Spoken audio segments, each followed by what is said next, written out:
Hello everybody, what's up? Cedric here, CRWC commentary, and I'll be going over Friday Night SmackDownish because, yeah, it's one of those nights, and then it's not one of those nights.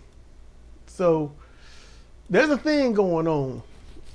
Now, I'll be up front. I'm gonna be up front. I saw a thumbnail on the Hannibal, and it said that Jacob Fatu showed up on SmackDown. Now, this is a guy I don't watch Hannibal. I stopped listening to him years ago. He lost credibility, and I had noticed how his interviews went a certain way. I was like, no. And then all the jacatery and other stuff. No. I got other stuff. You know, almost the same reason I stopped stopped listening to Jesse James. You know, Road Dogg. Stopped listening to him. I was like, no. Same reason with K100. Stopped listening to him for the same reasons. So that's what happened with that. So that's why I was like, okay, I'm interested, but when does it happen? I was like, he's good, so he got to save it to the end. I figured that out quick. So, okay, this Chicago, Chi-Town, and its own. The fans chant CM Punk, and then his music hit, and the people erupt. So Punk run out, and, you know, he is of the people. You know, he looks well, arms intact, and it's clobbering time. So I had to note, this must be him being mega over. It's not just the town, but because Punk, the heel who ran in on Drew's match and cost him not only a chance at a legitimate reign, but his revenge against the person who ruined it. But he's beloved by the fans. So I'm curious to his solo promo, if it can stay solo. And it couldn't. But he sat in the ring and the fans chant his name. He stands and they chant his name. He's home. Punk talks about pressure and how Drew kicking him while he was down, and while he was kicking Punk, you know, he was kicking the people, you know. All right, you know, tribal talk, but I get it. Wise way to go. So far, hopefully, I just hope CM Punk don't go too far with it. Okay. So, Punk's screw job on Drew was revenge for being kicked while he was down. All right. I don't watch Raw. I kind of listen to it with Jim Cornette when he's going over it, but sometimes I don't even pay attention. It's just background noise while I do other stuff. Punk claims Drew quit under the pressure, and then, ladies and gentlemen, I'm like, uh-oh, it happens. Ladies and gentlemen, I was like, oh, it's Paul Heyman. The fans boo. Zemo, I mean, I wish the fans would stop proving you right, but the fans boo and then chant ECW. I don't like you, but let me chant what you're about. That don't make any damn sense. It just don't. So then Paul introduces himself and proclaims that he means no disrespect to Punk. Paul cites, it's hot as balls outside. But when you're in Punk's area and in his arena, well, it's hot as balls in here too. Punk broke a bashful smile. He couldn't help it. And that's one thing I like about CM Punk. He's just himself so far. I like that. You know, heel, babyface, you can see it's still him. It's just what he's going to turn on or turn off. I like that. It ain't fake and all this other stuff. So Paul beckons Punk time, and the fans chant they want Roman. Punk forgives Paul, and they hug. Paul gets a bit emotional and says that he needed that hug. Paul hates Solo being head of the table, and he warns Punk. He warns Punk that the bloodline is gunning for him. He says that he's trying to do, and this is my thought, that he's trying to do for Punk what he tried to do for Owens. Heyman cites Punk being medically cleared in a few days and begs Punk for his own good to just leave the ring. Solo is trying to claim every city as his city. The fans shout, "Fuck you, Solo." Okay, it won't like that, but it was, fuck you, Solo. I don't know. If the network start being like, we can't show WWE anymore because you fans won't stop cursing and stuff, don't blame the network. Don't blame WWE. It's y'all. It's y'all. Just damn. Anyway.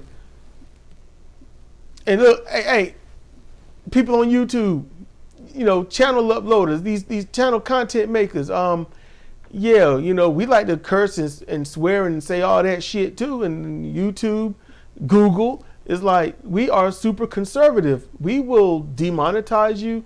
We will get rid of you. We will beep you or whatever we got to do. And it's like, man, I miss YouTube being progressive. I miss it. So Punk realizes that Heyman is serious and talks as if he would never, ever run in his own town. Okay. The bloodline enters the ring. I'm like, you gonna run now? That's a lot of people. It's just you. Solo has an ultimatum.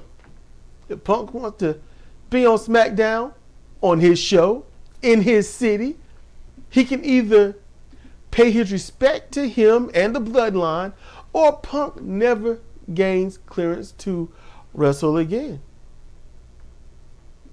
Okay, so in other words, I guess wear your nicety and acknowledgement to us or get injured. Okay, cool. Okay, Sonny. Sonny Corleone. So Punk asks Paul, what's that favor you wanted? And Paul says, take me with you. Man, I had to note, I feel horrible for Heyman. And I know it's a work. I know it's all a work, but good grief. I was like, help this man. That's just how great it is. Paul Heyman is awesome. Punk holds up a finger, just like the bloodline, says that he acknowledges. Solo's like, That he doesn't see the bloodline standing in front of him, but he sees a bunch of fake ass Usos. And I think, I don't know, that was like in the middle right there. You might say I see a bunch of Usos or something. That might have been, I don't know. And Heyman, he withers in pre-pain. Punk he says he sees phony cosplaying tribal chief. I was like, well, he's been listening to Cornette. The bloodline enters the ring, and from behind Punk, Cody enters and tosses Punk a bat. So with the bats, it's kind of even, right? The bloodline, they back off and then down the aisle, and Cody gets his balls up and tells him that he's already beat one head of the table, and now it's going to be a one-on-one fight with Solo. He's going to beat another head of the table. I'm like, okay, cool. So now we get to a Money in the Bank qualifier. Bianca Belair versus, they paused the women's match for Cody's backstage. Cody spouted Solo isn't ready. Yeah, Solo isn't ready. I'm like, whoa, that said a lot that maybe shouldn't have been said. I'm just saying, he's not ready for the A game. He's not ready for, main event. He ain't ready. I'm just saying, he ain't ready. I'm like, the dude was supposed to be the fighter that always lost. Like he'll beat all the mid-carders, but when it came to the main event people, he'd always lose. That's what it was looking like. And since he was always around the main event people, he was always losing. So I had to note Bianca is fighting two women. One named Brie and the other is Chelsea Green. I didn't even recognize Green. I didn't know who that was. So Belair did all the work, and Green tosses her from the ring and gets the pin. Yeah, that's about how that went. So back to bloodline business. Back to something that makes sense, something that I like. So Solo sits lording over Paul Heyman. He wants to ensure Kevin and Randy doesn't show up, I assume, because the sound cut out. Solo tells Paul, when I tell you to do something, you better do it. Then he says that when Heyman returns, they need to have a little talk. Paul thanks Solo, who nods in favor of the submissiveness. Okay, I had to write this right here because I was frustrated. I got frustrated looking at Solo. I said, I have to be honest about something. Solo could be scary, but there's a thing missing from everything. His physical backup of his own words.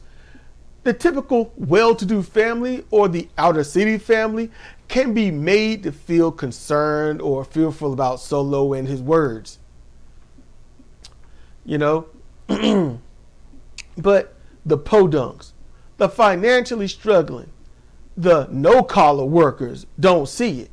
When I say no-collar, I'm talking about the grunt workers. There has been no display of violence, no smacking around of Heyman or anyone else. I get why you ain't gonna slap around Heyman. I get it. But you could grab him, shove him back somewhere and be like, man, I'm about to eat your lunch, man. Something. And then get prepared to just lay him out and get stopped. Something. Anyway, it just means, for him, for Solo, it just means looks, stiff words, and Paul, who's afraid, justly so, and that's it. That's it. Mean looks, Heyman scared. If Solo Sikoa walked into a warehouse or assembly area trying to be tough, he first get ignored, and if he pushed, he get a verbal warning, and quickly, just don't touch me. As soon as he violates the touch rule, he get fought. I'm not saying he lose, not at all, nope. I'm saying he not be feared visually by people who gotta do or, you know, face true poverty. You got to work, you gotta do, or you are going to be messed up. Live paycheck to paycheck. Every day is a 20% chance of getting fired. If you miss a day, you are 50% to 75% chance gone. If you miss 3 days, just don't come back to work. They need excuses for why you are out that they don't even care about. Those are the people Solo get around and trust and believe. They ain't gonna back down from him. Solo looks more well-to-do than Cody, and Cody looks highly privileged. Put it like this. A hardened person on the street isn't dyeing their hair blonde. I'm just saying. All right, so we go to something else. While two people argue over another man, they find it hard to talk with the lowered bay door advertising with having heavy hits from the other side. Once they're on the other side, Punk lays on the ground writhing while Drew McIntyre stands over him. Now, I guess he didn't quit. Punk is raggedy, and Drew lifts him over his shoulders into the fireman's carry position and walks from the bay entrance to the ring. I love that camera shot. I really do. But I had to note, what Drew needs to do is drop Punk in the ring and ask, does this belong to you? But instead, he drops him on. I was writing that as he started. What Drew needs to do is drop Punk in the ring, and then he dropped him on the floor. And I was like, I'm going to keep writing this. But instead, he drops him on the floor at the stage, mocks his opening boast, takes something off of his wrist, and Aldis dashes out from the back. He pushes Drew aside, and Drew shoves Aldis, who has some choice words for him. They had to cut it out. They get the stretcher for Punk, and, well, he's KO'd with quote-unquote blood coming from his face, scalp, all that. It could have been real. I'm just saying, it just, I don't know about gigging yourself up for a spot like that, you know? I've seen people get beat down and knocked out like that with no blood. No bruising either, as weird as it is. Laid out. I've seen them get beat down, punched, drunk. So I don't know. So this is a Money in the Bank qualifying match. So it's Tama Tonga versus Carmelo Hayes versus Randy Orton. Commentary noticed the bad audio and included that Solo wanted Paul Heyman to make sure that Owens and Orton doesn't advance in the tournament. So, okay. And I wrote quick, Orton wins, let's move on. That's what I wrote. I skipped a lot because I didn't want to see Randy humiliate Tama Tonga. I noticed Tonga and Hayes kept fighting, and the savage Tongan, the right-hand man, was overly gentle with the strikes. You know, he was very nice and gentle against Hayes and Orton, because I know Tama can throw down. I know that for a fact. You know, at this point, I wish it was the brawl for all, because Tama would run through these people. Anyway, so Tonga Loa, he runs in as the voiceless character and distracts Randy, who once again pops him. Kevin Owens comes out and just beats on Loa. Randy, with eyes in the back of his head, tosses Tama from the ring like a jobber. Hayes come in, schoolboy, and pins Randy, which stunned me, honestly. I was like, why? And then and Cole's dumbass says, he stole it. It was a schoolboy roll-up. No tights pulled, no weapon used, no real body weight to hold him down. How you steal it? It's a three-way match. The legal man pinned the legal man legally. How you steal it? You're just stupid. Just stupid. Anyway, Randy did the job to not be in Money in the Bank so he could deal with the bloodline, as Zimmo and I predicted. I mean, we on course. We on course. LA Knight comes to the ring. He's this era's Mr. Anderson. All the glory being snuffed out so someone doesn't lose or share their spot. The megastar, this dude talk circles around anyone. Yeah, I can see, what he's taking from the attitude there. Yeah, I can see it. It's all over the place. But those people barely here. It's all good. And who's going to be the next? Because that's what everyone asks, right? Who's the next?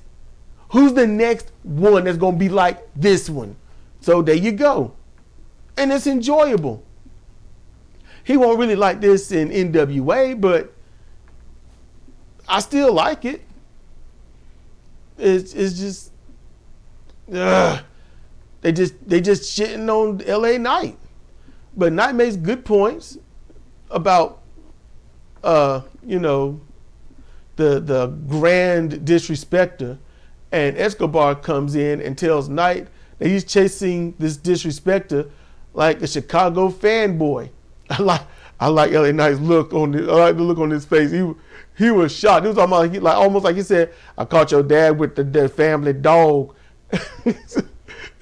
His eyes bugged out. I ain't gonna lie, I had to pause and laugh a little bit on that. But they fight. Knight dumps Escobar, and then the disrespecter jumps Knight from behind and lays him out. Okay. And then they talked about the surgically repaired steel hand or whatnot, or titanium steel hand. And I'm like, first of all, they can shut up with that. That's just stupid. Okay, look, let me explain something to anybody that don't understand about titanium in the hand. Okay. They put titanium inside the bone. All right. I know. I got one. They put it in there. And even so, the titanium, let's say we're going to take this bone out, take the metacarpals out, we'll take a little bit of the phalanges out and replace that with absolute titanium. And that's it. It's titanium replacing it, all right? You still got to go through the nerve endings at the epidermis, the dermis, the muscle, and all of that. You still got to go through that. So that punch means nothing because the body, the brain says, we can't do too much. We don't want to get hurt. So there you go. It ain't like he got a titanium hand and he don't feel pain. He can just knock someone out at will. But they want to push that, go ahead. Because I'm like, I can't believe it because I got a titanium rod in my leg. And this dumbass, when I was sparring, he was like, don't kick me with that leg. I was like, this guy is stupid. But in any case, moving on. So we get Money in the Bank qualifier, Kevin Owens versus Andrade versus Grayson Waller. I was like, I don't know. Well-known guy. Why this guy? That's how I see it. So if somebody can tell me why Grayson Waller is somebody I should like or whatnot, let me know in the comment section. Why is Grayson Waller good? Why should I know his name? You know, why? So Kevin comes out for his intro, and the right-hand men, the infamous right-hand men, attack him from behind. Orton comes out with the chair and the bloodline, they run off. They skedaddle. I'm like, it's one dude. One take the blow, the other take his knee, and then beat him down. How hard is this? Take it for the team so the team win. In any case, Owens is hobbling, and he goes into the ring and yells for, ring the bell, ring the bell. And I had to note this, I admit, I got goosebumps from the display of bravery. I enjoyed that. He's going to mess this up, though. Owens is going to mess this up. And he didn't. He sold it the whole match. The whole match. Fighting like a champion. It's just that this indie bullshit, I get tired of it. Andrade not only body drop Owens on the apron, that's indie. I'm like, man, they started that in the indies and didn't let go. And that's only because very few times in ECW and WWE, WCW, very rare would somebody take a spot like that on the apron, which did critical damage, which shortened the match, which got the win a whole lot faster. That's when that stuff was used. But it was like, ooh, they popped for that. Let's keep doing it. And now they do it. I can see if there was a lot of cushion there and it just made you think it was a hard railing. I can see that. Okay. But then after doing that with Owens, he hit a nice sunset flip bomb to the outside on Waller. And I had to note, Owens should tap to the elevated figure for the grapevine, though. That would be a good end. It would have been good. But instead, Waller did some Jim Cotter shit and got caught by Andrade's net breaker and pinned. So, yeah. So far, Paul Heyman did his job, and the two powerhouses did not advance in the tournament. Okay. Then, Nia Jax. Okay. Nia looks better with her arms exposed and such. That was. I'm like, she looked better like that. Chelsea was talking mean girl trash, and then there was a skip with distortion, and Nia charged in, smashing, I guess, Mia Yim, into empty pink boxes. Maybe Nia messed up a few times, and she had to do a few takes to get it done. But with little time, they just had to fudge it some, and I don't know, just make it look as good as possible. Or maybe the recording that the person uploaded was just fudged, or I don't know, maybe y'all saw different. But it's like somebody can't win their match or something, and then Mia looked at Chelsea, I think it's Mia, or Brie or me, I don't know, and she looks at her, and Nia just smashes into her. And it's like you don't really see the smash so much. You can see her run in, and it's a little garble, and it smash, and then Mia's on the floor, and she's looking like, I could still fight, but I'm going to lay here and look like you just said something mean to me. I was like, this is why I don't watch the women's stuff. It sucks. It's like, why don't y'all let the women do better? They can do so much better. Anyway, so we get to the final segments of the show. Cody Rhodes versus Solo Sikoa. So Cody's entrance gear is just damn awesome. I've liked Cody's gear since his last year at AEW and then everything I've seen WWE. His entrance attire is just awesome. Cody, the champion, comes out first, but then again, he did issue the challenge, so it makes sense. During Cody's intro, his music plays throughout, I guess, 5 minutes of commercials and a commentary ad after they return, and a promo of Heyman talking to Sikoa before he comes out. I'm like, his music had to play at least 3 times. Good grief. Anyway, Heyman tells Solo he's breaking commandments. Roman, before he got on his alleged jet, I had to put alleged jet after WrestleMania, told Heyman, one, CM Punk was hands off. And then Heyman added that also CM Punk is very personal to him.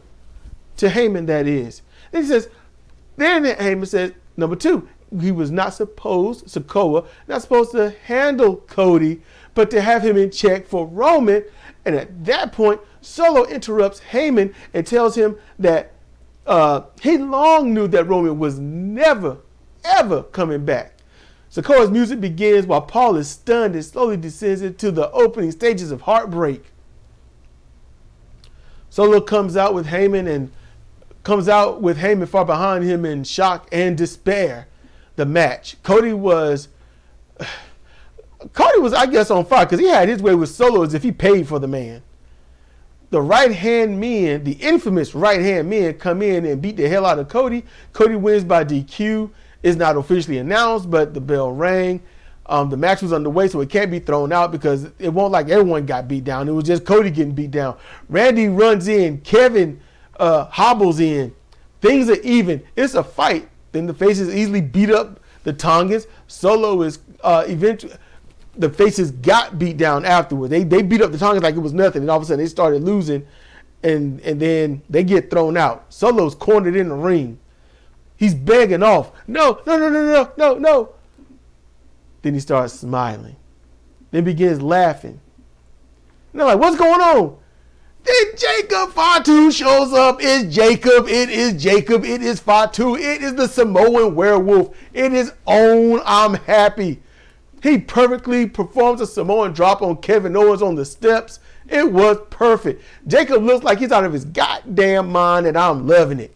He put Orton through the barricade. That was awesome. Then Cody, he tried to fight Jacob, and Jacob makes short work of the champ. That's awesome. Then Jacob, the only one qualified to do it, uses the announce table. Why is he qualified? Because he knows what to do and he can make it look right. It ain't just a spot. It is the spot. Jacob hit a massive diving body press from the top rope to the announce table on Cody, which is also the super fly. And I'm just like, yeah. I'm popping like hot grease with water thrown on it. I am all over the place. Cole's like, God help us all. There's a werewolf on the loose. And I'm like, you had to really work that in there, Cole. There's a werewolf. Yeah, we know he's the Samoan werewolf, but good grief. It made no sense with anything going on. There's a werewolf on the loose. Shut up, Cole. Just shut up. But he's like, God help us. And I'm like, there will be no help. There will be no help. It's the Jacob Fatu show now. That's just it. Everybody else, I love Tama and Tonga, but Jacob, he done got a little more in shape, a little more in shape and everything. He looked like he's out of his damn mind. He got the red in his hair. I'm enjoying it. And I had to note this. This is the wild card. See, I suspected Jacob would be needed to help Roman regain control. But with Roman gone, Solo's saying he'll never come back, and the Samoan werewolf backing Sikoa's bloodline, this changes a lot of the story I had in mind. And so I'm asking, what about you, Zimmo? Has a few things altered in your mind about where the story's going to go? What about anyone else out there listening? What do y'all think? Let me know. Has anything changed in your minds about how this will play out for WWE's grandest stage, WrestleMania? How is this gonna go? Because I'm curious. There's a lot to go. It's a lot of months to go. So I'm curious. I'm stoked about it. Oh, and also listening to Cornette, WWE signed Hikuleo. So I'm like, it just makes sense. Bloodline getting bigger and stronger. They're gonna become a dominating force. And if they do it right, they can split them up to the two major brands, or well, not brands, but 3 shows, and they could dominate those singles and tag team. Hikuleo going to need some psychology training as well as some extra in-ring training, because I don't know where he's been. I know that they was working with him best they could in New Japan, but that's a big dude, and I don't think they really knew how to train someone that big. Well, not big, but he's tall. So, you know, I hope that they can help him out. So we know they signed him. Jacob shows up. I want to know how this is going to go down. I'm so curious, you know. So y'all let me know what y'all think, you know, seriously. And then I can consolidate all of the viewer responses into one thing, and then that'd be cool. And then that could be almost like a weekly thing I do. You know, that I think that would be best. That's what I'm hoping on. So, look, with that said, it's been Cedric for CRS, the commentary on Friday night SmackDownish. I want y'all to be cool, be chill, be safe. And with that, I'll see you next time.